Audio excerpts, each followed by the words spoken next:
السلام علیکم ورحمۃ اللہ وبرکاتہ۔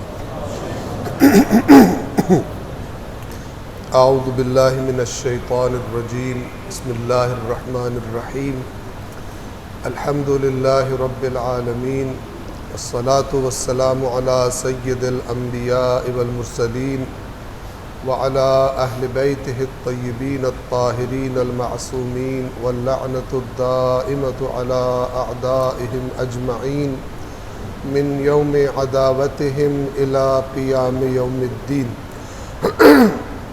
قال اللہ تعالی فی القرآن الحکیم، یا ایہا الذین آمنوا کتب علیکم الصیام کما کتب علی الذین من قبلکم لعلکم تتقون۔ صدق اللہ العلی العظیم۔ بر محمد و آل محمد صلوات۔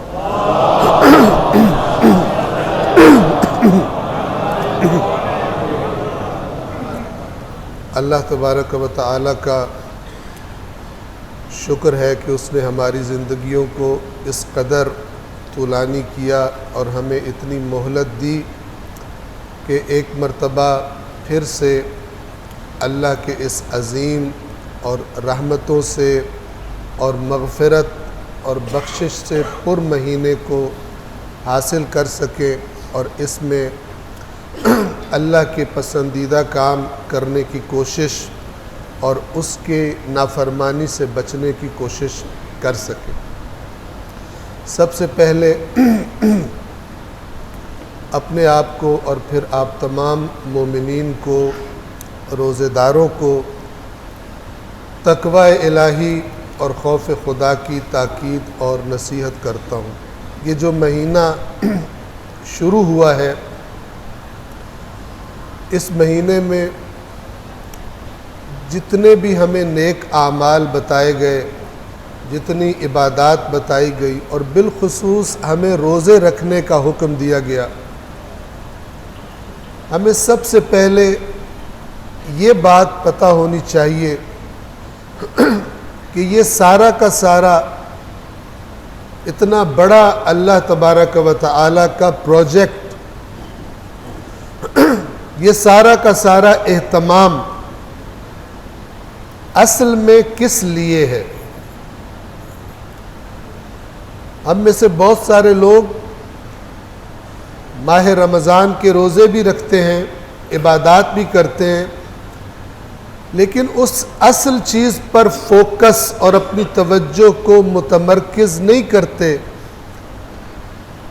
جس چیز کے لیے اصل میں روزے فرض کیے گئے، اور اس اصل چیز کو ڈھونڈنے کے لیے ہمیں کہیں بہت دور جانے کی، کوئی بڑی تحقیق اور ریسرچ کرنے کی، بڑی گہرائیوں میں اترنے کی ضرورت نہیں ہے، بلکہ اس چیز کی طرف اشارہ، بلکہ بڑا واضح بیان اللہ نے اپنے کلام میں خود ارشاد فرما دیا۔ اور یہ سورۃ البقرہ کی آیت نمبر 183 میں اللہ نے جو بیان ارشاد فرمایا ہے کہ روزے میں نے کیوں تم پہ فرض کیے، حقیقی روزے دار وہ ہے جو پورے ماہ رمضان میں اسی چیز کو اپنے اندر بہتر بنانے کی کوشش کرتا ہے۔ اور وہ چیز کیا ہے؟ فرمایا اے ایمان والو، تم پر روزے فرض کر دیے گئے ہیں جیسے تم سے پہلے لوگوں پر فرض کیے گئے تھے۔ اور یہ روزے کس لیے فرض کیے گئے ہیں؟ فرمایا لعلکم تتقون، تاکہ تمہارے اندر تقوی پیدا ہو جائے۔ روزہ یعنی خود پر کنٹرول۔ 30 دن جب خود پر کنٹرول رکھنے کی تم پریکٹس کرو گے، تم اس کی مشق کرو گے، تو جب یہ مہینہ ختم ہوگا اور تم سے جدا ہوگا تو تم اللہ کی نظروں میں ایک زیادہ بہتر اور محترم انسان میں تبدیل ہو چکے ہو۔ تمہارا جو اللہ کی بارگاہ میں پہلے مقام تھا وہ بلند تر ہو چکا ہوگا۔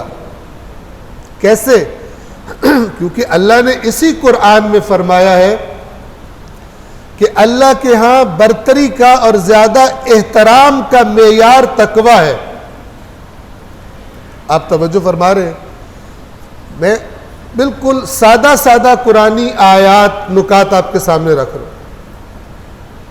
ان اکرمکم عند اللہ اتقاکم، بے شک اللہ کے نزدیک تم میں سے زیادہ احترام والا وہ شخص ہے جو زیادہ تقوی والا ہے.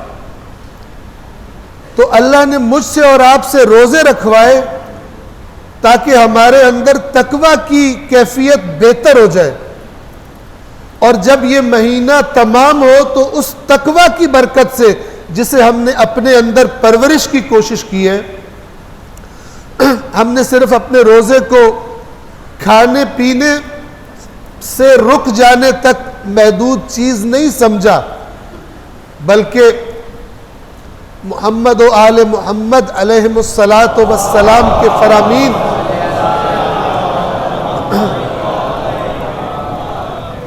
جو روزے کے بارے میں ہے ان کی طرف ہم نے توجہ کی، اور ہمیں پتہ چلا کہ روزہ صرف کھانے پینے سے رکنے کا نام نہیں ہے، بلکہ اصل میں روزہ اللہ کی نافرمانی سے رکنے کا نام ہے.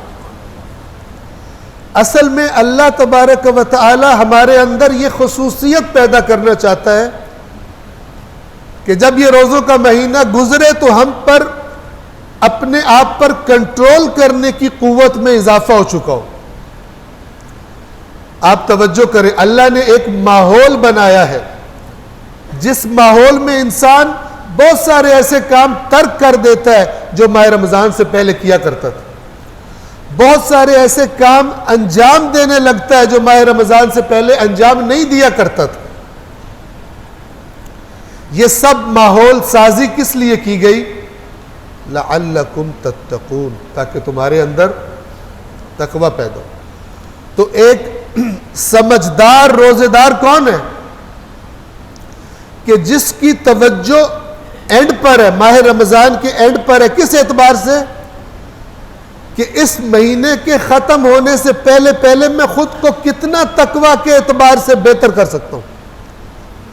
اس مہینے میں جو مجھے ماحول میسر ہوا ہے اس ماحول سے فائدہ اٹھاتے ہوئے کون کون سی عادات میں نے اپنے اندر سے ختم کرنی ہے. 30 دن مجھے وہ کام نہیں کرنے تاکہ 30 دن کے بعد پھر وہ میرے لیے نارمل ہو جائے. وہ کام جو اللہ کو ناپسند تھے میں چھوڑ دوں. اس 30 دن میں کون کون سے کام مجھے اپنی زندگی میں شامل کرنے ہیں، اپنی عادت میں کنورٹ کرنے ہیں، تبدیل کرنے ہیں، تاکہ 30 دنوں کے بعد پھر وہ میری عادت بن چکے ہوں، وہ کام جو اللہ کرتے دیکھ کر مجھ سے راضی ہوتا. بس روزہ برائے تقوی ہے، اور اس تقوی کو اپنے اندر پیدا کر دینے کا نتیجہ گزشتہ گناہوں کی معافی ہے. اس نقطے پر خوب توجہ فرمائیے. ہم مختلف موقعوں پر اس موضوع کی طرف توجہ کروانے کی کوشش کرتے ہیں مومنین کی، کہ اللہ نے جس چیز کو جس مقام پہ رکھا ہے اور جیسا بتایا ہے، جیسا ڈیفائن کیا ہے، جیسا ایکسپلین کیا ہے، ہماری پوری کوشش ہو کہ ہم اس کو سمجھیں، نہ کہ اللہ کی دی ہوئی چیز کو کچھ نہ کچھ اپنی مرضیوں کے مطابق چینج کر لیں. اللہ نے روزوں کے بارے میں سب سے زیادہ امپورٹنس کس کو دی ہے، اور اس کے بعد اور فوائد بھی بتائے ہیں، لیکن ان کی امپورٹنس بعد میں ہے. تو اگر ہم سب سے زیادہ اہم چیز پر فوکس کریں گے روزے کا صحیح رزلٹ لیں گے اور باقی فوائد بھی بہترین حاصل کریں گے. لیکن جس چیز پر اللہ ہماری سب سے زیادہ توجہ چاہتا ہو ادھر توجہ کم ہو جائے اور باقی جو کم اہمیت کی چیزیں ان پر فوکس زیادہ ہو جائے، ہم کبھی بھی روزے سے بھرپور فائدہ نہیں اٹھا سکیں گے. تو اللہ نے فرمایا روزہ تمہارے اندر تقوی پیدا کرنے کے لیے، اس پر توجہ کرو روزوں کے مہینے کے درمیان. ہم نے کیا کیا؟ ہم نے کہا روزہ رکھ رہے ہیں گناہ بخشوانے کے لیے. آپ توجہ فرما رہے ہیں؟ گناہ بخشے جائیں گے روزے سے، لیکن جب گناہ ترک کر دیے جائیں گے، نہ یہ کہ گناہ ترک، نہ گناہ کے ترک کا نام ہی تو تقویٰ ہے. ہم ان خطبات میں آپ کی خدمت میں پہلے بھی بیان کر چکے ہیں، مثال دے رہا ہوں قرآن سے ہی. سورۃ الاحزاب کے آخر میں ہے یہ جو میں بات کر رہا ہوں، اس کی ایک پریکٹیکل مثال قرآن سے. اللہ نے فرمایا یا ایھا الذین آمنوا اتقوا اللہ وقولوا قولا سدیدا، اے ایمان والو اللہ کا تقوی اختیار کر لو، اور ایک تقوی کی شکل اس کو اپناؤ، اور وہ کیا ہے؟ جب بات کرو تو باتوں میں ہیرا پھیری مت کیا کرو، سیدھی اور حقیقت پر مبنی بات کیا کرو. یہ تقوی ہے، یہ تقوی کی ایک بہترین شکل ہے. اگر تم یہ کام کر لو، اس پر پابند ہو جاؤ کہ باتوں میں ہیرا پھیری، سچ کے ساتھ جھوٹ نہیں ملاؤ گے، تو اللہ تم سے دو چیزوں کا وعدہ کرتا ہے. پہلی چیز جو اللہ کرے گا، بشرطے کہ تم وہ کرو، یصلح لکم اعمالکم، پہلا ہدیہ جو اللہ کی طرف سے تمہیں ملے گا سچ کو اپنا لینے کی وجہ سے، اللہ تمہارے اعمال کی اصلاح فرما دے گا، تمہارے اعمال میں سے خرابیوں کو ختم کر دے گا. اور دوسرا ہدیہ وَيَغْفِرْ لَكُمْ ذُنُوبَكُمْ، اور جو گزشتہ گناہ جب تم جھوٹ بولا کرتے تھے، اس جھوٹ کی وجہ سے جو گناہ کرتے رہے ہو، اللہ سچائی کو اپنا لینے کے ارادے کی وجہ سے، جھوٹ کو ترک کر دینے کے ارادے کی وجہ سے اللہ تمہارے سابقہ گناہوں کی مغفرت کر دے. اب اس قرآن کے ان الفاظ پہ توجہ کیجئے، اور پھر روزے کو دیکھیے. روزہ یہ ہے کہ تم گناہ ترک کر دو، اللہ تمہارے گناہوں کی مغفرت بھی کر دے گا. لیکن روزہ اس لیے نہیں ہے کہ سارا مہینہ ہم روزے رکھیں، تلاوت کریں، دعائیں مانگیں، اعمال مختلف انجام دیں، اور فوکس کس پہ ہو؟ تقوی یاد نہ ہو. یہ نہ ہو کہ مجھے ماہ رمضان کے اینڈ تک کیا خود میں بہتری لانی ہے تاکہ بعد میں میری زندگی بہتر گزرے، بلکہ فوکس اس پہ ہو کہ اس مہینے میں مجھے اپنی بخشش کروانی ہے، سارے گناہ معاف کروانے ہیں. تقوی کی طرف توجہ نہ ہو، اس کو اپنے اندر بہتر بنانے پر فوکس نہ ہو. تو یہ ہم نے کیا کیا؟ اللہ نے جو چیز جس طرح ہمیں ریکومینڈ کی تھی اس میں ہم نے تبدیلی کر. جہاں ہماری توجہ سب سے زیادہ ہونی چاہیے تھی، وہاں سے ہم نے توجہ کم کر دی، اور جو اس مین توجہ کے ریزلٹس تھے ان پر ہم نے اپنی پوری کی پوری توجہ کر لی. صلوات پڑھیے محمد و آل محمد.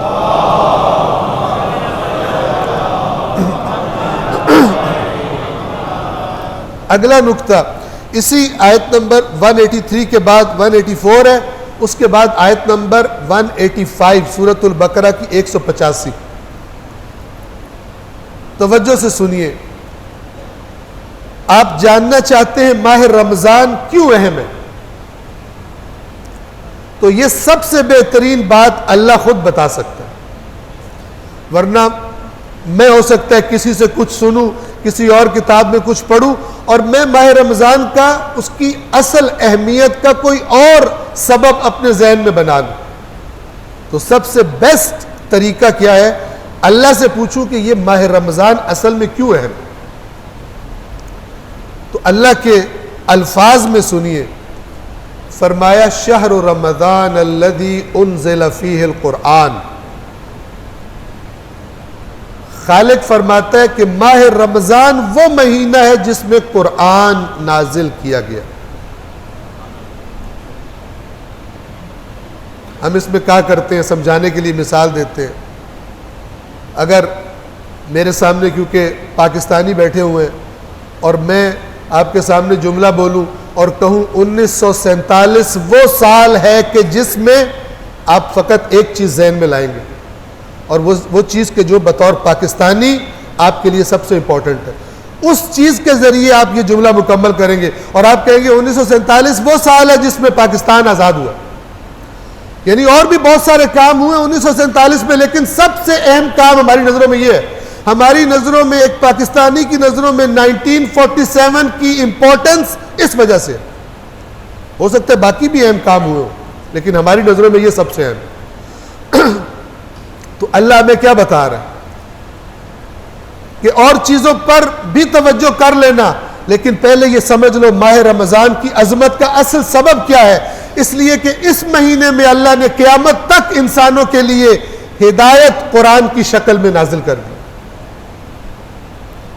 یعنی اللہ اس مہینے کے تعارف کے ساتھ ہی ہماری توجہ اپنی کتاب کی طرف کروانا چاہتا ہے۔ اور جب ہماری توجہ اس طرف ہو گئی، اچھا ماہ رمضان کا تعارف اللہ یہ کروا رہا ہے کہ اس میں قرآن نازل ہوا ہے، تو اے پروردگار اب اس قرآن کے بارے میں ہمیں کچھ گائیڈ کر دیجئے، کہیں ایسا نہ ہو کہ ہم قرآن کی طرف توجہ تو کر لیں لیکن ہماری توجہ اس طرح نہ ہو جس طرح آپ چاہتے ہیں۔ تو اللہ نے پھر قرآن کا بھی تعارف کروا دیا، فرمایا ھدی للناس وبینات من الھدی والفرقان۔ قرآن جو اس مہینے میں نازل ہوا وہ قرآن کیا ہے؟ لوگوں کے لیے ہدایت ہے، یعنی اس مہینے میں قرآن کی طرف توجہ کرو، اور کس لیے توجہ کرو؟ اس قرآن سے گائیڈنس لینے کے لیے، اس قرآن میں جو میں نے تمہارے لیے ہدایت بھیجی ہے وہ حاصل کرنے کے لیے۔ آپ دیکھتے ہیں کہ اس میں بھی بڑی حد تک رد و بدل ہو چکا ہے۔ قرآن کی طرف توجہ کرتے ہیں، بہت سارے لوگ قرآن کی تلاوتیں کرتے ہیں لیکن ہدایت حاصل کرنے کے لیے تلاوت نہیں کرتے، جبکہ اللہ کیا تعارف کروا رہا ہے، کیا انٹروڈکشن کروا رہا ہے؟ شہر رمضان الذی انزل فیہ القرآن ھدی للناس، یعنی قرآن کی طرف توجہ یعنی ہدایت کی طرف توجہ، وبینات من الھدی والفرقان۔ اور اس قرآن میں اللہ نے بڑی واضح دلائل، بڑے واضح اصول بیان کیے ہیں جن کا تعلق تمہاری ہدایت سے ہے، اور اس بات سے ہے کہ تمہارے اندر حق اور باطل، صحیح اور غلط میں فرق کرنے کی صلاحیت پیدا ہو جائے۔ اور پھر بھی اگر ہمارے ذہنوں میں کوئی ابہام رہ جائے تو ہم توجہ کرتے ہیں کہ جو روایت نقل کی گئی امام رضا علیہ السلام سے،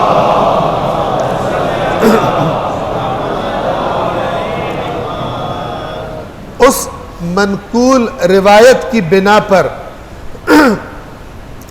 یہ فرمایا گیا کہ ماہ رمضان کی عظمت کا اصل سبب ماہ رمضان کے روزے نہیں ہے، بلکہ ماہ رمضان کی عظمت کا جو اصل سبب ہے وہ یہ ہے کہ اس مہینے میں اللہ نے قرآن نازل کیا۔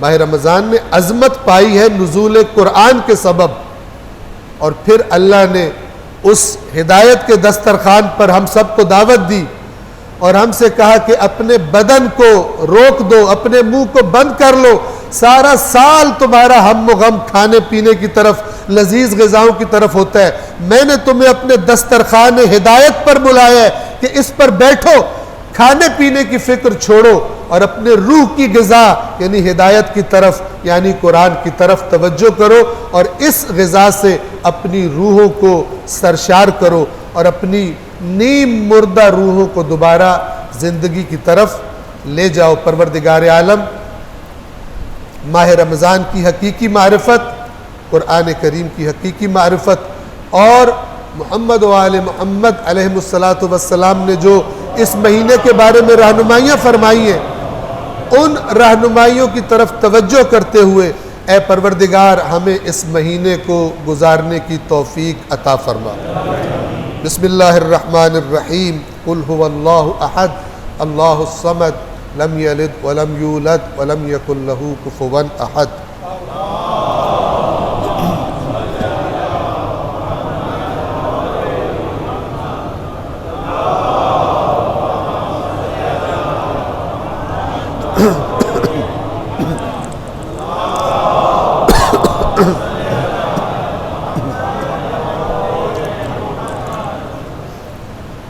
اعوذ باللہ من الشیطان الرجیم، بسم اللہ الرحمن الرحیم، الحمد للہ رب العالمین بارئ الخلائق اجمعین، والصلاة والسلام علی نبیہ وصفیہ وحافظ سرہ ومبلغ رسالاتہ سیدنا و نبینا ابی القاسم محمد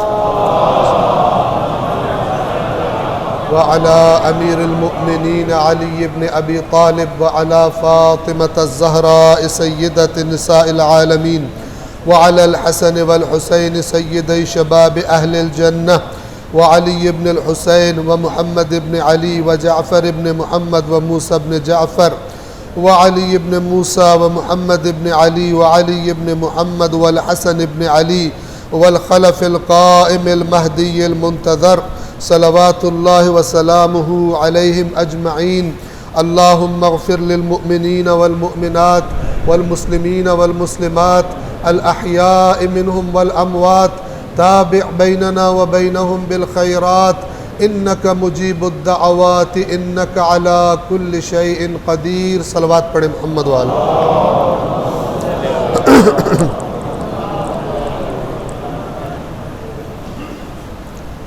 ایک مرتبہ پھر تکرار کرتا ہوں، پہلے خود اپنے آپ کو اور پھر آپ تمام مومنین کو، بندگان خدا کو، تقوی الہی یعنی وہ کام جس کے لیے روزے فرض کیے گئے اسے اپنانے کی اور اپنے وجود کا حصہ بنانے کی تاکید اور نصیحت کرتا ہوں.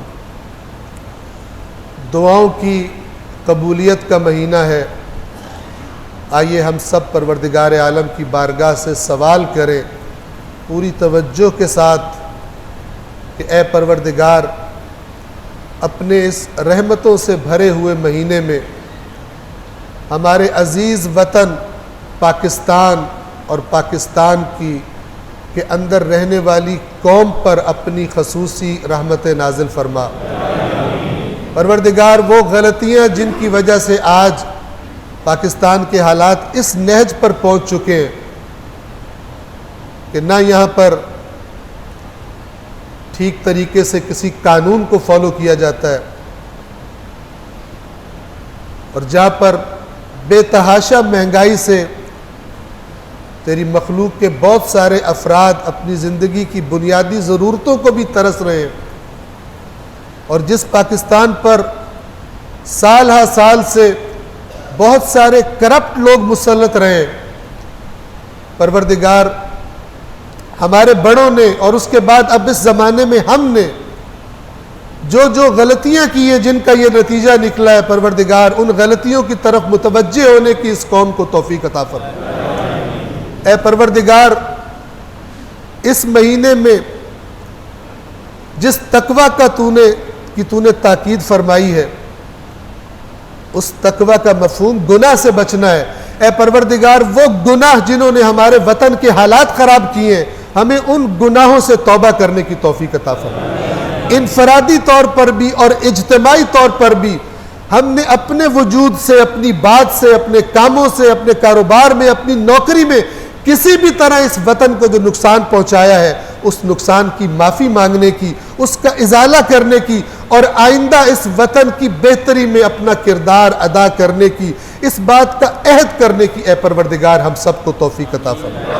اے پروردگار، ہم میں سے جن کو تو نے زیادہ عطا کیا ہے ان کو توفیق عطا فرما کہ اس وطن کے غریب لوگوں کی فکر کر سکے، اس وطن کے محروم لوگوں کی فکر کر سکے. اے پروردگار، اس مہینے میں یہ بہترین توبہ اور یہ بہترین کام کی طرف توجہ کرنے کی ہم سب کو توفیق عطا فرما. اسی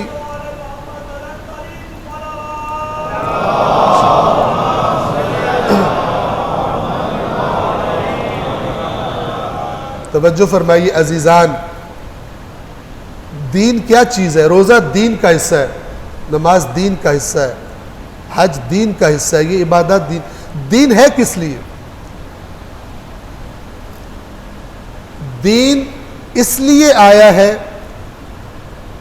کہ جس دنیا میں اللہ نے ہمیں کچھ عرصے کے لیے بھیجا ہے اور پھر واپس بلا لے گا، اس دنیا میں وہ کس طرح رہتے دیکھنا چاہتا ہے، یہ رہنمائی کرنے کے لیے اللہ نے یہ دین نام کی چیز اپنے نبی کے ذریعے ہم تک پہنچائی ہے.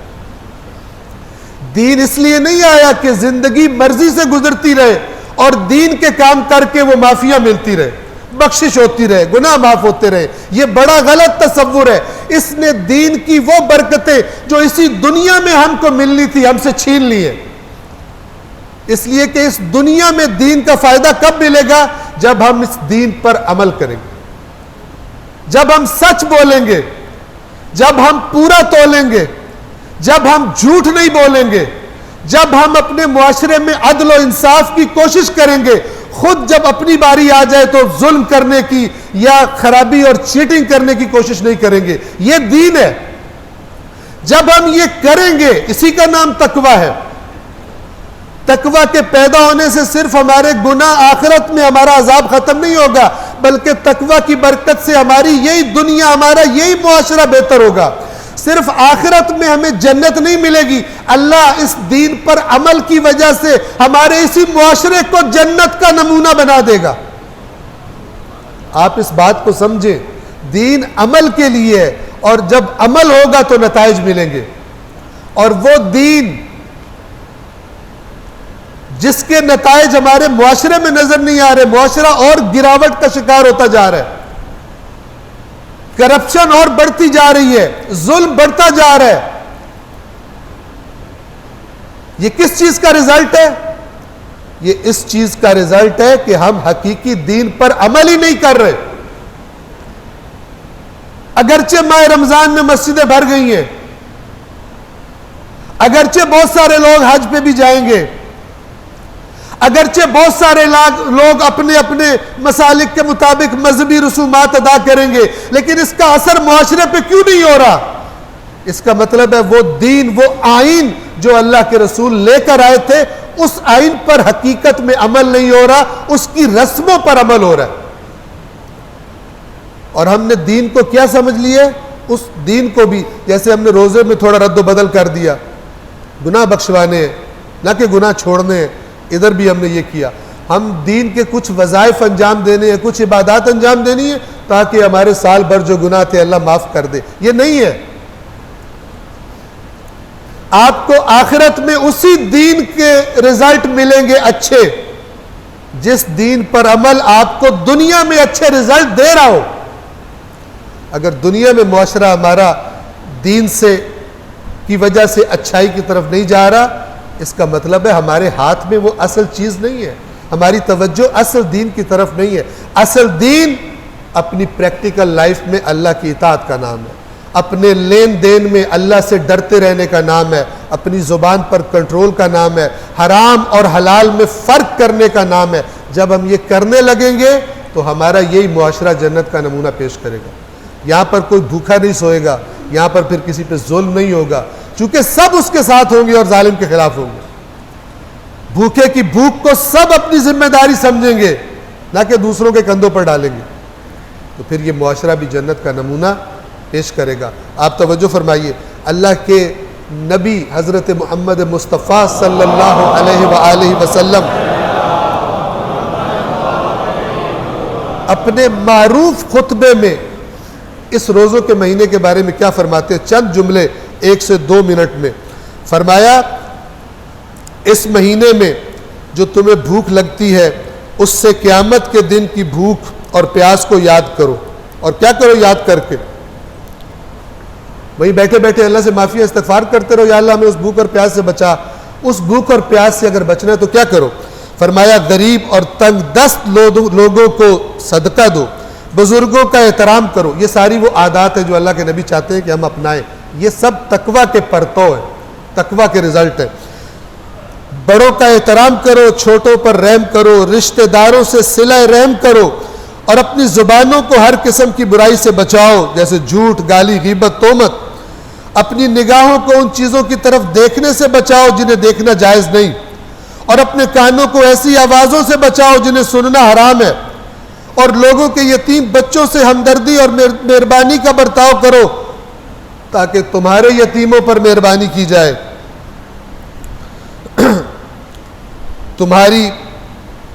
اے لوگو، تم میں سے اس مہینے میں اگر کوئی مومن کو روزہ افطار کرائے تو اس کے ذریعے اللہ اس کو اپنی راہ میں ایک غلام آزاد کرنے کا ثواب دے گا اور اس کے گزشتہ گناہوں کو بخش دے گا. آپ سے سوال کیا گیا، اے اللہ کے رسول، ہم میں سے ہر ایک اس عمل پر قدرت نہیں رکھتا. بھوک اور پیاس کے ایام تھے، اسلام کی ابتدا کے ایام. تو اللہ کے نبی نے فرمایا، خود کو آتش جہنم سے بچاؤ، اگرچہ آدھی کھجور کے ذریعے کیوں نہ ہو، اور اگرچہ ایک گھونٹ پانی کے ذریعے ہی کیوں نہ ہو.